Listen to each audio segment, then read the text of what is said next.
Last Thursday, Twitter saw a purge of previously verified accounts lose their blue checks. However, just 2 days after implementing a mandatory paid subscription to maintain the blue check mark, the company's owner, Elon Musk, decided to give back the coveted checks to Twitter's biggest celebrities after they evidently decided to forego paying for the $8 per month verification. Only the accounts with the most followers enjoyed seeing their blue checks be reinstated sans subscription, including Chrissy Teigen, Stephen King, and even LeBron James. Regardless of whether those users want a blue check mark, Elon Musk has decided they should have one anyway. The chief twit is trolling users like Lil Nas X and Bette Midler, who have complained about getting the check marks for free. Musk pranked longtime New York Times columnist Paul Krugman, who took to Twitter and posted, quote, "So my check has reappeared. I had nothing to do with that and am definitely not paying," to which Elon replied with a picture of a crying baby. Even universities like MIT received the blue check. Their account tweeted, quote, "We did not subscribe to Twitter Blue." This is... this dynamic is wild. So again, for those of you who are like blessedly not online enough to really follow what's going on, originally the point of the blue check was to make sure that folks who proclaim they were a real person, a known person, a celebrity, whatever, could be identified as such. So I can't just say, change my name to LeBron James and pretend to be LeBron James, right? There's a value in knowing that you're following someone who is really who they are. And that's not just big famous people. This also is maybe a journalist with only 1,000 or 2,000 followers. It's not necessarily about wealth and fame. It's about identifying that someone who is a public figure, no matter how big or small, is who they say they are. Elon Musk, because of a choice to switch to a subscription model as opposed to a advertising model, has decided to make everyone pay for it. And pay for the privilege of having a blue check, which he framed as democratizing, saying it shouldn't just be wealthy elites that get the blue check. Everyone should be able to have access to the blue check, which is a nice idea, except it undermines the value of the blue check, which was never about elitism, but to be a form of identification, right? Okay. Sure. Now we're in a situation where, because people are so kind of against Elon Musk for various reasons, political reasons, his style, whatever, after they decided not to pay for the blue check, Elon Musk has chosen to give the biggest accounts blue checks anyway, right, which completely undermines his argument that it's anti-elitist. I think this is, in some places, this is confusing, right? Because they remained, right? So it's like... Well, it's been like on and off. So yeah, so we don't know. So some of these celebrity people were saying like, I don't pay for this, but they might be lying. Well, so this was a big thing with LeBron James. When LeBron James, before D-Day, which was 4/20, before the day that all the checks were removed, LeBron James had proclaimed that he thought this whole thing was dumb. That people basically, he's right, that people come to these to Twitter as a website and make Twitter valuable because people like LeBron James are on it, and therefore he's not going to pay for the $8. So when his check persisted after 4/20, people started calling him out as a liar, and he was like, wait, no, I promise, I swear, I'm not paying for it. And it turns out that a lot of celebrities discovered that they kept their check because Elon Musk, on some level, recognizes the initial value of the blue check. But we don't know for sure in all of these cases. Some of these people, I suspect, don't manage their Twitter accounts personally and have teams who were subscribed to Twitter Blue to boost their... No, well, we do know because subsequently several other of these people managed to get their checks taken off, and there has been an on and off. So, for example, Chrissy Teigen managed to get hers off and was like, I got mine down finally. LeBron James, people were doubting him at first, but he had some follow-up tweets where apparently he got some validation that this was in fact what had happened. So I believe that there's probably some people who don't manage their own accounts and don't know what's going on. But Elon Musk has admitted, to be clear, he has admitted that he personally paid for some high-profile accounts to keep their. But I don't think I think he paid. This isn't better, but I think he did that to embarrass those people, not to keep them. Well, I don't know. He's been walking around, and a lot of his followers. I think he did it because he thought it was funny. A lot of his followers have been arguing these people are rich. Elon Musk has argued these people are rich. Why are they whining about it? He called somebody a baby, right, for complaining about it.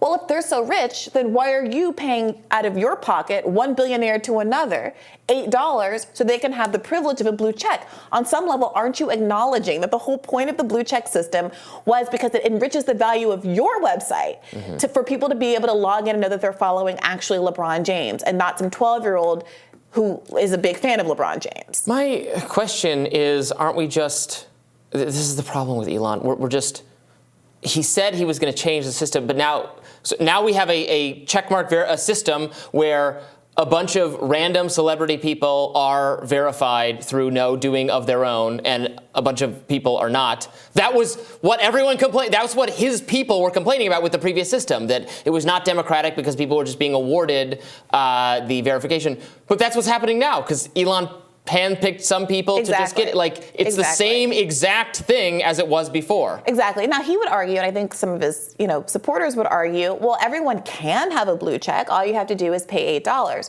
And I would argue, sure, but for what? Mm-hmm. So, for instance, I have always paid for a blue check, I think for about 2 years now. I started back in 2001 because I have a podcast, I'm a content creator, and the blue check actually is a service. Twitter Blue is a service that it's not about the check. It's about being able to post longer videos and other kinds of like small differences, an edit button, things like that. But for me, the biggest value is being able to post a video that's longer than 2 minutes and 20 seconds. And a lot of media companies also pay for the service because they post longer 10-minute clips, news outlets, et cetera. A lot of times the clips are longer than the prescribed 2 minutes and 20 seconds. Okay. But now the value of the brand is so tanked that there is a shame around even paying for the Twitter Blue as a service the way I've been doing for years. So a bunch of people, including a bunch of leftists, decided to attack me as somehow a great lover and like acolyte of Elon Musk for continuing the service. For being too in the pocket of a big Elon, exactly. Oh my God, so it's ridiculous. So funny. But that's how much damage he's done to his own brand, that people who even like the value of the service of Twitter Blue, like myself, are feeling pressured to relinquish it because of the political implications of subscribing to what I think is actually a useful service. Yeah, I don't think it's a useful service, and I'm not going to pay for it. I find myself using Twitter less and less. Actually, I was reflecting on this with some of my colleagues at Reason on Friday, because we were all kind of talking about BuzzFeed. End of BuzzFeed does feel like the end of a certain era where it was social media, primarily Facebook, not Twitter, but social media was the business model for online news websites from like 2010 to 2019. And honestly, like if you don't work for one of those companies, you are probably undervaluing or underrating how important Facebook was to the model of places like of everybody for years. And now that social media doesn't drive any traffic at all whatsoever to websites, everybody has to come up with like different business models. We were talking about this too a little bit last week. But so the lesson here is that the social media platforms aren't providing a lot of value to journalists, to writers anyway. So I don't know why you would pay for it unless you want to post longer video clips. You said, but it's not going to drive traffic. Nobody's going to go to not enough people go to your YouTube page. Well, I don't know. It, right? My podcast. They could see the video and on Twitter, but they're not going to go to the video. My entire podcast reach is largely because we had a viral clip from like episode 10, a viral clip of a debate with Noam Chomsky. But when was that? That was before I got Twitter Blue, but I got Twitter Blue shortly thereafter when it became available. It wasn't available back in 2020. Like 2020? But as soon as it became available in like early 2020, I signed up. Yeah. And there have been a number of viral clips as a consequence since then. My biggest platform is Twitter. I have 350,000 Twitter followers and like fewer than 100,000 YouTube followers. We had a clip from this show go viral on Twitter, but it didn't boost. What matters for the... It doesn't boost YouTube. It does boost subscribers. And, my only job at the time was my Patreon. So it absolutely has an effect on your broader reach and your subscriber base, especially when you're not in the mainstream and, Joy and Reed isn't having you on your show to tell people about what you're putting out there in the world. So one other part of the story that it's worth noting is that Elon not only restored some blue checks to folks, he falsely said that they were paying subscribers, misrepresenting them to try to basically exploit the fact that he knows that there is a negative association with having subscribed to Twitter Blue to attack his enemies, to attack his detractors, people who had been critical of him. And so there's now some question about whether or not that was appropriate, whether or not that might even violate some legal implications of that. No way it does. But there are people like Mehdi Hassan, Drill, LeBron James, et cetera, who not only did he reinstate the accounts, he misrepresented them as subscribers. So we'll have to continue to follow this and see what happened there. They seem big mad.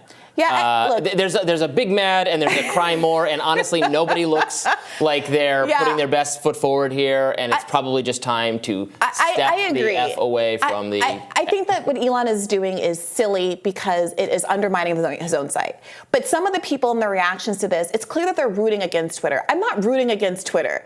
Twitter, I think, is an incredible website. It's so democratizing. It's so important for independent media. It's launched so many careers. It really does allow the everyday person to have direct access to and debate with public intellectuals, journalists, celebrities, whomever it is. It's important. And the problem with the blue check stuff, drama, is that it's undermining the value of the website. So there are some people who are like, you're a terrible person for buying the blue check, but who are very much still on Twitter, creating content for Twitter that drives advertisers to Twitter and are also making Elon Musk money. And it's like, I respect the decision to just log off and not use Twitter anymore, but there's something deeply confused and hypocritical about all of this. And I think that what an ideal outcome would be is not owning Musk per se, but Musk realizing what the value of this thing that he bought actually is and trying to restore it instead of it being down 50% in value since he's bought it. A little exhausted with all of this increasingly ridiculous drama. I'm ready for another site to take over. More Rising after this.